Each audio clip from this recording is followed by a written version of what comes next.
It's very hard to describe what it means to be Somali and what it means to be American, but it's like a cultural fusion. It's kind of like the bananas and rice, you know? America, remember that woman that spent 45 seconds trying to explain her culture, identity, and arrived at? Kind of like the bananas and rice. And now her community is demanding $200 million from American taxpayers.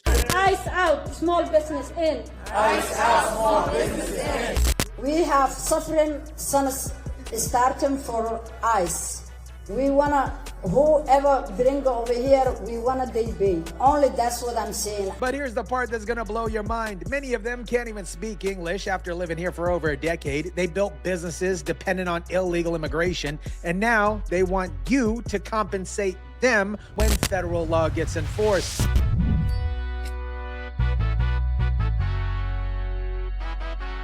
What is up, guys? Tyson DeLaCruz here. Thank you so much for rocking with me. Let me show you what happens when Democrats protect a voting bloc so aggressively that accountability becomes racist and fraud becomes cultural expression. Let me break down what Minnesota Somalians are actually demanding here, because the list is as circular as the bananas and rice explanation. Our community in Minneapolis and across Minnesota have experienced fear, separations, job loss, and severe economic costs. By the action of U.S. Immigration and Customer Enforcement, also known as ICE, we want to make sure that the existing relief program fits into our criteria. ICE out, families in. Ice out. Ice out, small business in. Let me translate what you heard in case you didn't understand that. We built our businesses around the population that includes illegal immigration. Federal agents enforce federal law. Our business model collapsed. Therefore, you owe us $200 million.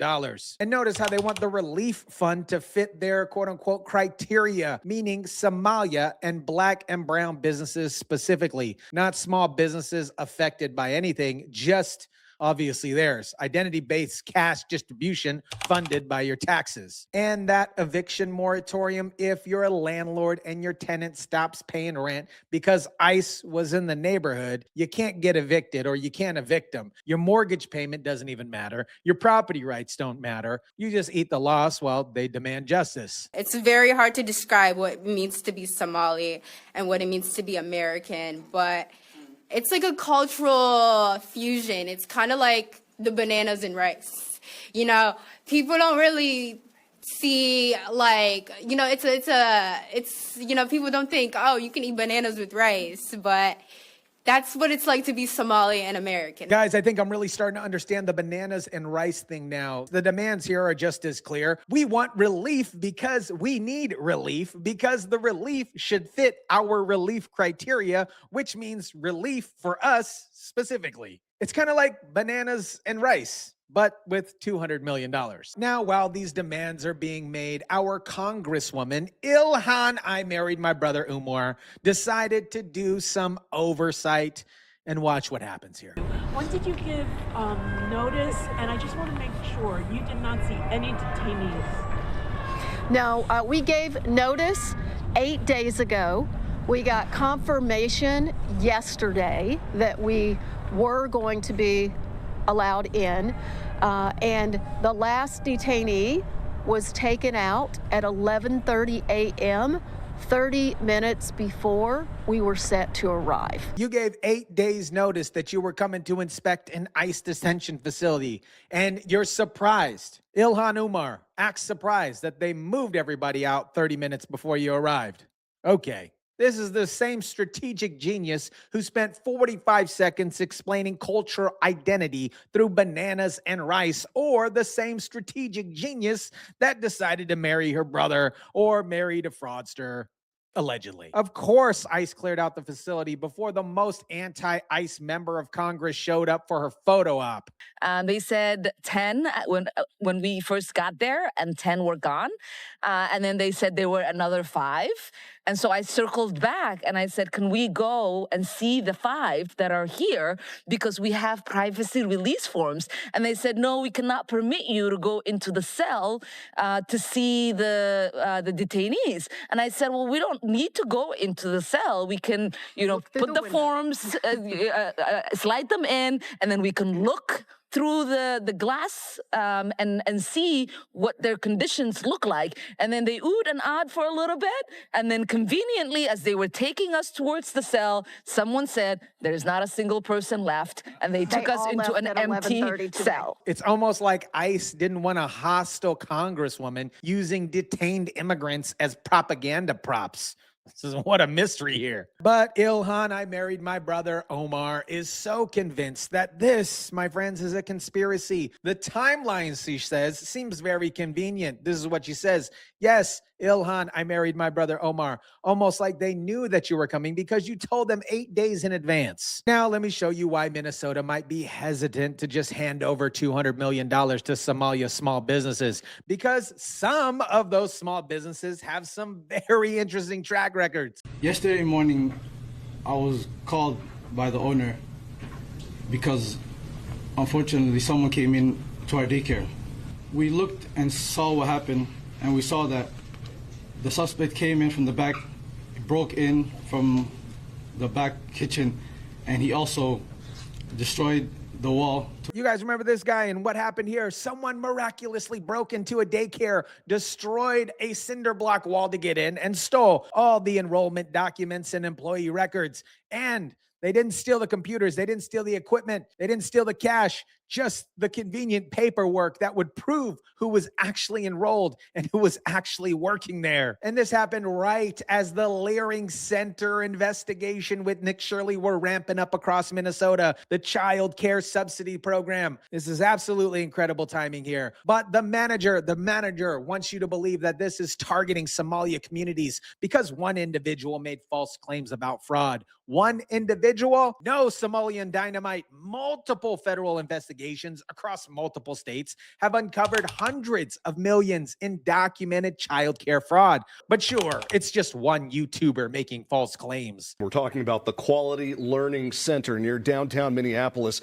First it was closed, then it was open, and now we've confirmed it's closed again. You guys remember the Quality Learing Center, unfortunately closed. Then, after the fraud video went viral, suddenly it was open with parents and kids flooding in to prove that this was operating. Then, 2 weeks later, it closed again. The owner apparently requested closure of their licensing immediately after the PR stunt. And you know what that's called? Evidence destruction with the little side of theater, a little Somalian theater, kind of like bananas and rice, but with $1.9 million in taxpayer funding in just one fiscal year. Now, guys, let me show you the actual education level of the community demanding $200 million in reparations. To me, being Somali isn't just eating bananas with rice. It's a lot. It's like, it's an interesting thing. It's very hard to describe what it means to be Somali and what it means to be American, but it's like a cultural fusion. It's kind of like the bananas and rice. Obviously, we remember this woman with the Band-Aid on her forehead speaking at a formal press conference, and the best articulation that she could muster up about her cultural identity. It's like a cultural fusion. It's kind of like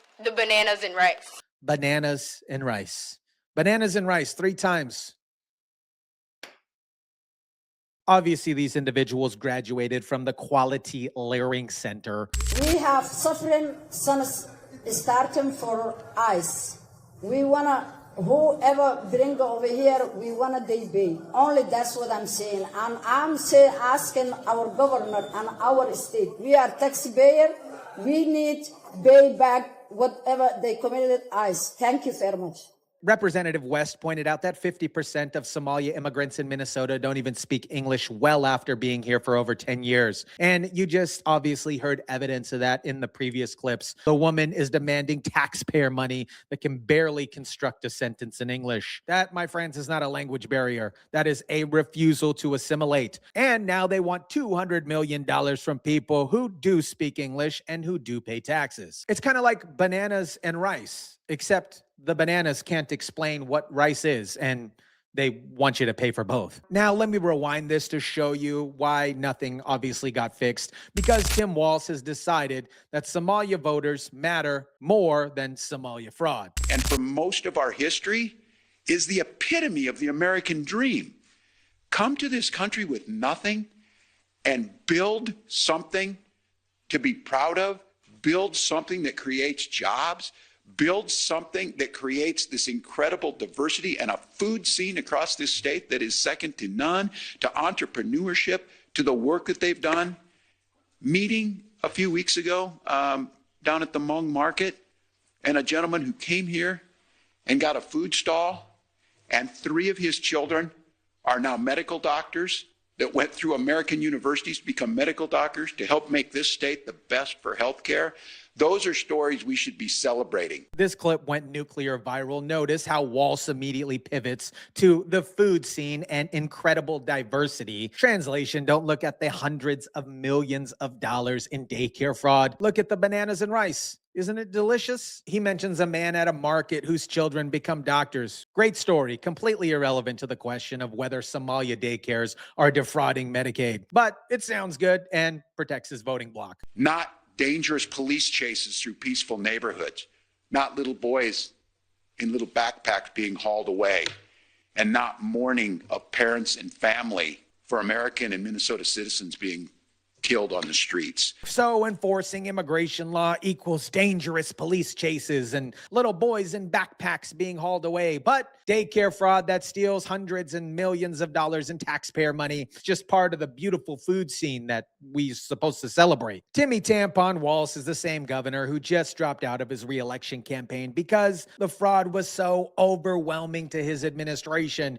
And he still won't admit that there's problems with the childcare fraud and the Somali community because that would be racist, and racism is worse than fraud, apparently. You know, people don't think, oh, you can eat bananas with rice, but that's what it's like to be Somali and American. It's like that combination of banana and rice, but you're gonna get what I mean. Actually, I do get what you mean. The whole operation is circular logistics disguised as cultural expression. Here's the pattern. Build a business dependent on questionable subsidized programs. Resist any oversight as racist. When fraud gets exposed, destroy the evidence. When enforcement happens, demand reparations. Use political allies like Timmy Tampon Walz to frame enforcement as cruelty. Collect taxpayer money and repeat. The quality Learing Center received $1.9 million in just 1 year. Somebody broke in and stole another daycare's documents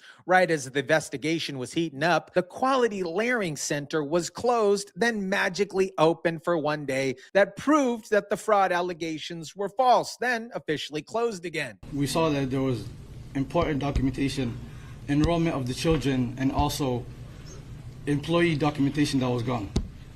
There were also checkbooks that were ripped from our check papers that were ripped from our book. This is devastating news, and we don't know why this is targeting our Somali community.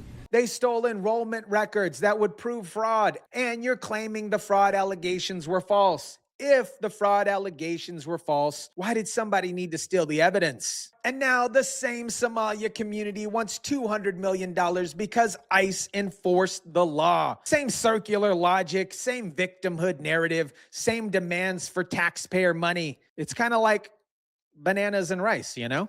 I understood that reference. America, what you witness is the perfective art of circular reasoning, protecting systematic fraud, build a business around illegal immigration, refuse to learn English, defraud childcare programs, destroy evidence when you get caught, demand reparations when law gets enforced, frame any accountability as racist, collect $200 million from taxpayers who actually speak English and pay their bills. Timmy Tampon Walz protects this cycle because that's his base that keeps him in power. Ilhan, I married my brother Omar, theatrically inspects empty ICE facilities after giving them 8 days notice. And the media celebrates the incredible food scene while while ignoring the incredible fraud. The quality Learing Center graduates are now demanding you compensate them for the trauma of having immigration law enforced in their neighborhoods. They want relief that fits their criteria. They want eviction moratoriums for tenants who stop paying rent. They want justice for people who are deported for being here illegally. And if you question any of it, you just don't understand the culture. It's hard to describe.